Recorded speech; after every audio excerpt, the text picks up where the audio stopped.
Et celui qui s'adresse à vous aujourd'hui, dans cette salle, n'est pas l'homme politique que vous avez connu, chef du parti PRPAG pour Parti de la Révolution populaire africaine de Guinée. Ce parti, suite à la dernière évaluation des partis politiques, a été suspendu. Et je pense que la sagesse recommande de respecter les décisions de l'autorité.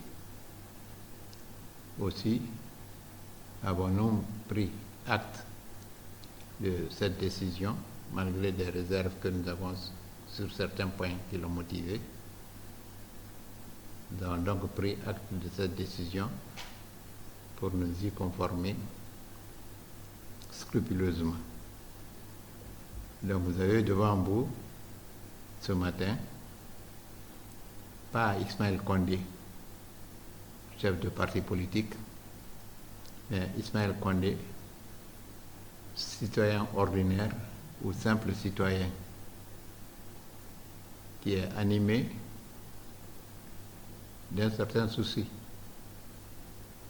par rapport aux élections attendues.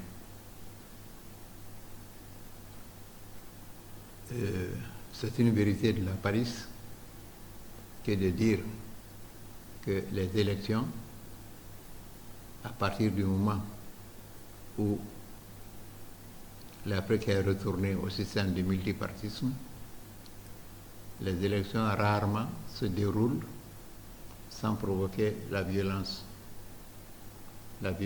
des saccages de biens, la violence du vandalisme, la violence des incendies volontaires et même des tueries. Cette vérité est confirmée par les dernières élections sur le continent. En Côte d'Ivoire, au mois d'octobre passé, il y a eu la présidentielle. Elle a entraîné la violence avec des morts. Après la Côte d'Ivoire, il y a eu le Cameroun qui a organisé sa présidentielle. Et les chiffres varient entre 30 et 40 et 50 les tués. Et en fin octobre, comme vous pouvez vous le rappeler, il y a eu les élections en Tanzanie. Et là, on a parlé de milliers de morts. Donc, tout dernièrement, tout près de nous, il y a eu la présidentielle en Guinée-Bissau. Jusqu'à aujourd'hui, on est dans les conséquences pas très heureuses de cette présidentielle. Donc, on doit retenir que depuis la mutation multipartite en Afrique, rares sont les élections qui se déroulent sans entraîner la violence. Et à réfléchir sur les causes de cette violence, je pense qu'il y a des phénomènes qui se dégagent. D'abord, il y a la haine. Le multipartisme, à mon humble avis, a permis à des haineux d'exprimer officiellement leur haine. Et parfois, cette haine a été exprimée au nom d'une communauté, au nom d'une ethnie. Souvent, la haine a été l'expression du communautarisme ou de l'ethnocentrisme.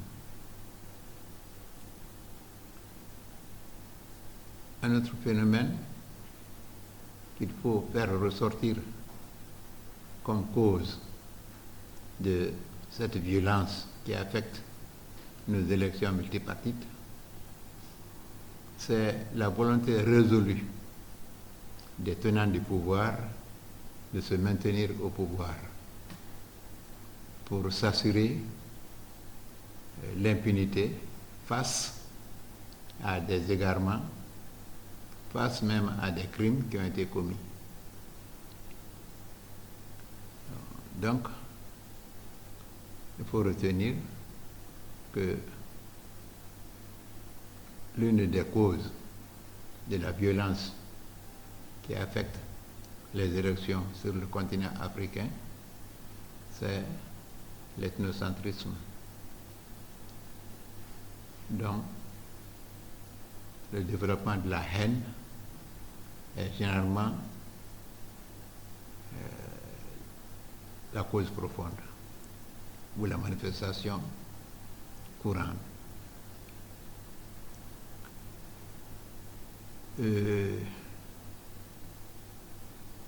À ce jour, j'ai plus de 80 ans. Je pense que la tombe est plus proche de moi maintenant que le berceau, tant que je me suis éloigné du berceau. Et mon souci, c'est la préservation de l'unité nationale. Humblement, je pense avoir contribué au développement, à l'assise, au développement de l'unité nationale. Et je pense avoir apporté ma modeste contribution à la lutte pour l'indépendance. Nous sommes plus nombreux en Guinée, ceux qui ont eu l'honneur de participer à la lutte pour l'indépendance, de participer à la lutte pour faire de la Guinée une nation. Et avant Cancan, avant les médecins, il y a eu quelqu'un à Conakry ici qui a empêché même la tenue du marché avec le chantage. Si le président ne dit pas qu'il est candidat, il va faire ceci, il va faire cela. Mais moi, je pense que le président est suffisamment intelligent, il a suffisamment de bon sens pour savoir ce qui l'arrange auprès des populations et ce qui ne l'arrange pas auprès des populations. Quand les médecins disent qu'ils vont gréver, est-ce que c'est le président qu'ils vont refuser de traiter? C'est la population dont le leader politique a le plus grand souci. Quand vous refusez de traiter ces gens, les gens la meurent. On dit, c'est parce que les médecins ont grévé avec l'idée que Doumbouya doit être candidat, que moi, ma femme est décédée, ou bien mon fils est décédé, que mon père est décédé. Ça, c'est démobilisateur. C'est pas mobilisateur. Bon, et naturellement, je crois que Doumbouya a vécu certaines choses en Guinée ici. Chacun de nous connaît chacun de nous. On connaît ceux qui sont véritablement des hommes sérieux, on connaît aussi ceux qui ne sont pas des hommes sérieux. Le Guinéen est beaucoup plus à la recherche de son intérêt personnel qu'à la recherche du bonheur de qui que ce soit. J'en parle conséquemment. Je sais que tous ceux qui sont candidats à la présidence là, retiennent ça des Guinéens. Et quels sont les éloges qu'on n'a pas adressés au président Amér Touré? Moi, j'ai connu des gens qui n'ont jamais dit le nom du président Amér Touré sans coller au moins 5 titres dithyrambiques au nom. Ce sont ces gens-là qui ont qualifié le président je ne sais pas, je me rappelle, en tout cas, c'était des noms bizarres. Le président était chaque fois mal à l'aise quand il entendait ces titres-là qu'on lui a collés. Et qu'est-ce qu'on n'a pas dit non plus de Alpha Condé? Le général Lassana Conté, qu'est-ce qu'on n'a pas dit de lui dans le sens de la flatterie? Mais je sais que des leaders politiques, certains leaders politiques, enfin ceux qui n'ont pas participé à l'élection là, ces gens-là sont dégoûtés de beaucoup de Guinéens. On a entendu quelqu'un dire qu'il s'offre comme sacrifice pour tel leader. Tout ça, c'est la démagogie. C'est pour acheter la place. Ils pensent plaire à celui qu'ils flattent. Mais tout le monde connaît l'adage. Tout flatteur vit aux dépens de celui qui l'écoute. Vous avez parfaitement raison de souligner la chose. L'homme sérieux fait la promotion d'un idéal, d'un projet de société. L'homme sérieux, l'homme honnête ne fait pas. C'est-à-dire, il faut, comment peut-on se rabaisser en flattant un autre homme? Tu veux bien constituer les mérites de l'homme, mais ça c'est autre chose que la flatterie. Parce que par la flatterie, on met même le flatté en danger. Parce que quand vous dites, ah, il va faire ceci, il va faire cela, alors que cela n'est pas possible. Toi qui dis ça, tu vas mettre ça dans la tête des gens. Après, si celui-ci ne fait pas, on ne voit pas que c'est toi qui as menti, mais on dira que c'est lui qui n'a pas voulu. Donc, je crois que tous les Guinéens savent ça, des Guinéens.